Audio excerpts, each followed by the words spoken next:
when people in their younger years go through sort of picking whatever and eating whatever and putting whatever in their mouths, it almost seems like they're somewhat immune to it up to a certain age. You know, it seems like it's almost like a cumulative effect where if you continue to make the wrong choices, eventually it catches up to you.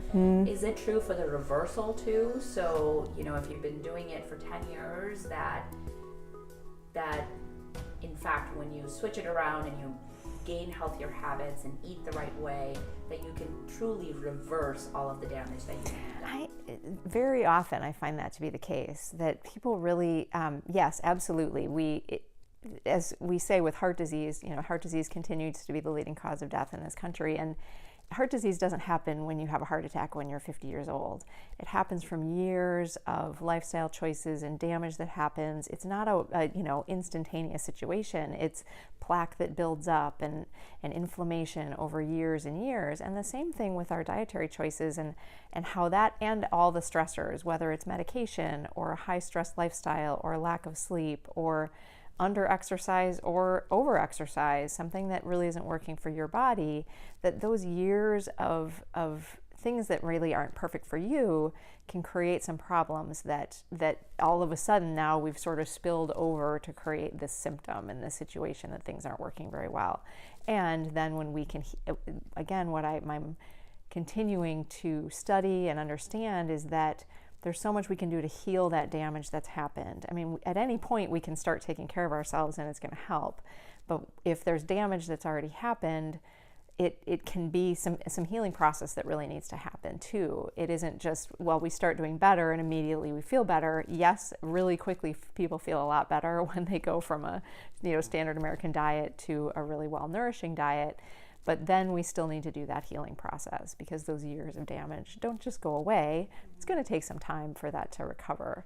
So absolutely, people can, it's a build-up over time, and then we go back down the other way and get things to a place of healing.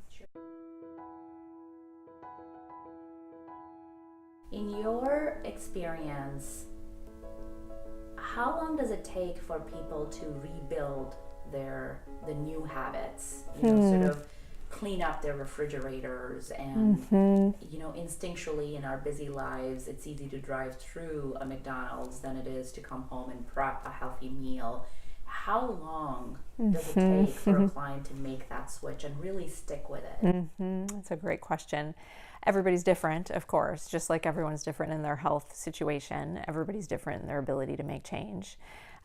Or their motivation to make change, their ability in their lifestyle to make change. So that's a lot of what I do, is help people to get to their motivation. What are the reasons?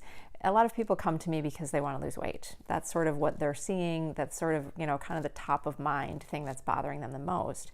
But when I start to dig deeper, I realize there's a lot of other things going on, and it's not necessarily because of an aesthetic reason. It's because they don't feel good, because their energy is really low, because they can't get up off the floor from playing with their kid, get up and down playing with their kids or their grandkids. So I try to help people get to that why, what's going on with you, and really that deeper why than sort of the thing that we kind of see in front of us.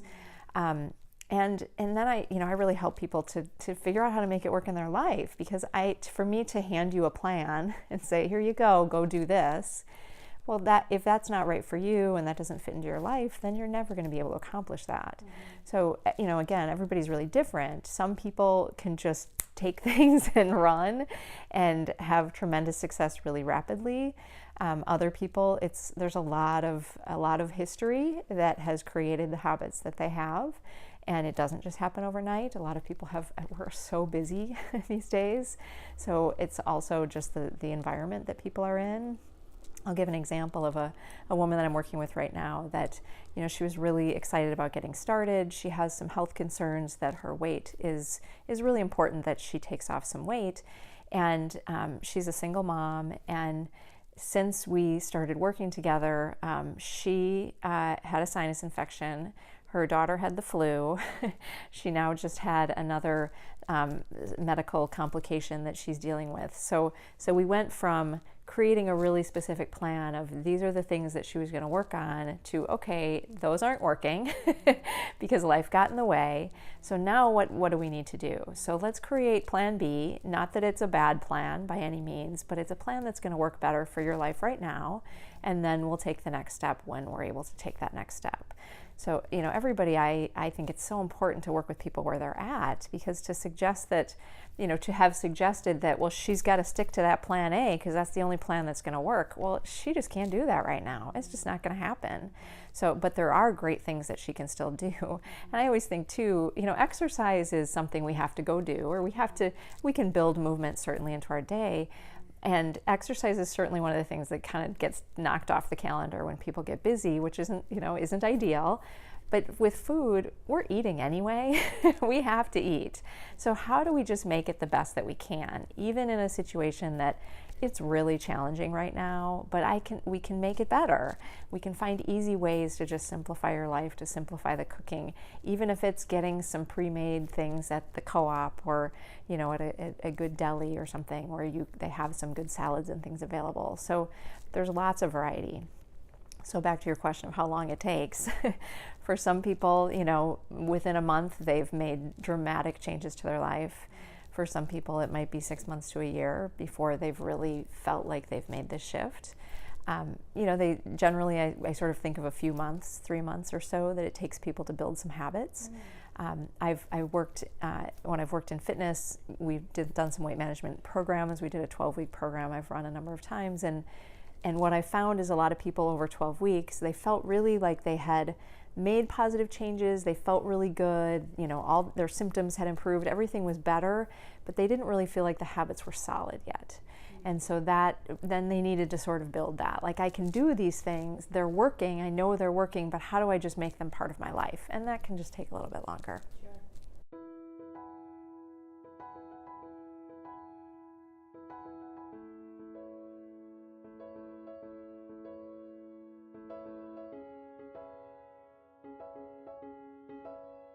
A lot of people associate food with pleasure. And so many people say food should be considered as nutrition and fuel. Where does Lynda Enright? Number one, of course, food is fuel. I mean, that's what it is. It should be our fuel, and we need to fuel ourselves well. But food also is pleasure. I mean, there's nothing wrong with that. It's a joy in our lives, and that's absolutely okay. What I try to get people to step back and think about is some of the choices that we make that gives us some immediate pleasure, give us long-term pleasure or benefit or help our health. My experience is a lot of people, when they clean up their diet, eating whole foods, reducing sugar, cutting back on alcohol, some of the things that are sort of kind of flares for symptoms that people are living with, they feel so much better that those things aren't really important to them anymore. They realize that I'd rather not eat sugar or much sugar because I just feel so much better without it. And I'm a big believer that if you can prepare really nourishing foods, that they should be delicious. And I will argue any day that a well-cooked, highly nourishing meal tastes just as good or better than, the highly processed foods that are on the market. I will also say it's kind of scary how food is manufactured to be really highly stimulating. So it is, we're up against manufacturing of processed foods, that they really are designed to be very pleasurable and make it very difficult for us to stop eating them. But when I get people to the other side of eating whole foods, real foods, they just, that isn't the pleasure that they get anymore from it.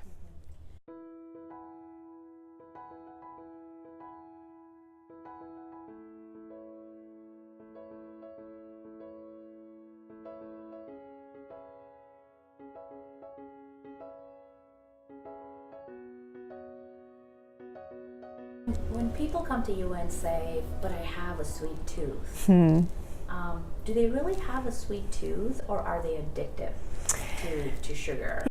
I think that part of our tastes develop throughout our life. So, and I have children, and so I can see how, one of my kids is definitely more driven to sugar than another.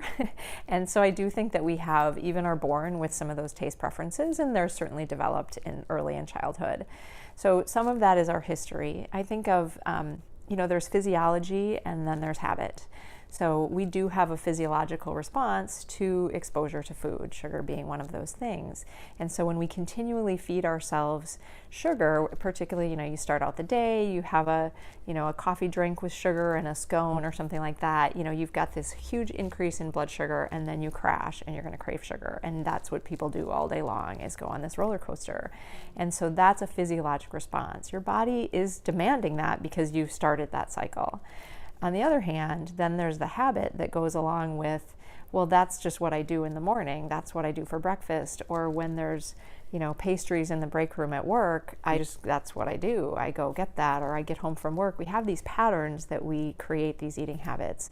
And so we need to shift the habits, build some different patterns, not just say, well, I'm just not going to do that anymore, but create some different patterns that work better for you. And then that physiologic response changes as well. I do think people have preferences. I mean, you'll ask anybody. Some people will say, salty, crunchy things appeal to me. Sweet things appeal to me. I mean, everybody has that taste preference, but I really believe that can change if you create good habits or just change those habits that creates an environment that really promotes nourishing foods. That makes a lot of sense.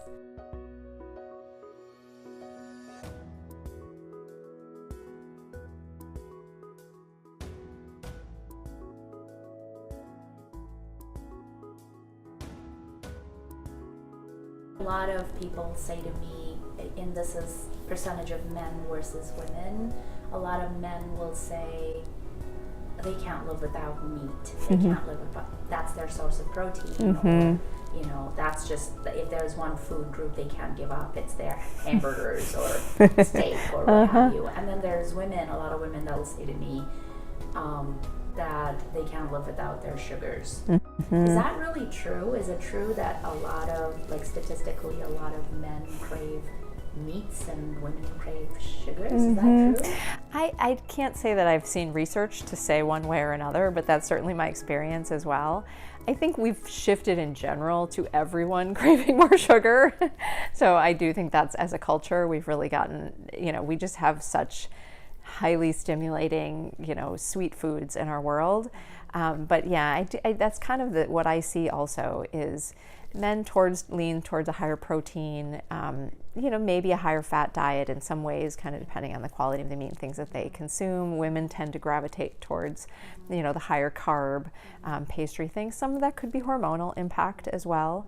Some of it definitely, I think, is just behaviors that we've developed over time.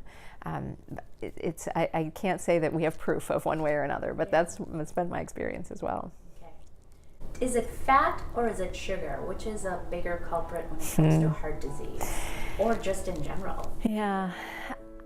We have really focused, well, it's been up and down over the years, right? There's the low sugar and then there's the low fat, and we go back and forth. The research is really coming out in just really quite recent years here, talking so much more about how sugar is really one of our bigger problems. And the fat hasn't been as much of a concern as far as heart disease as we once thought. The way I look at it is we can improve in so many ways. So the typical American diet is actually not a super high fat diet. It's just the quality of our fat is really poor. So we processed foods tend to have more trans fats, more saturated fats, which are not as good for our heart health. We don't get as much seafood and nuts and seeds and things like a Mediterranean kind of diet that is really one of the best in the world as far as heart health and disease prevention. So it's really not that quantity of fat isn't the problem, it's just that we're getting really poor quality of fat. And then from the sugar side, again, carbohydrates aren't a bad thing. Fruits and vegetables are, some of our main source of carbohydrates, whole grains, brown rice and whole wheat and, barley and bulgur and rye. I mean, there's lots of different wonderful whole grains that provide great nutrition. We tend to have a diet that's very heavy in refined grains, white breads and white pastas and pastries and crackers and those things. So getting people away from the quantity of those, but also shifting the quality so they're getting high fiber and lots of vitamins and minerals in the whole grain. I do think just as a population, we've shifted so much more to a carb-heavy diet, and I think we're learning more and more that that's really not the answer to weight management, to heart disease prevention or management, to diabetes prevention.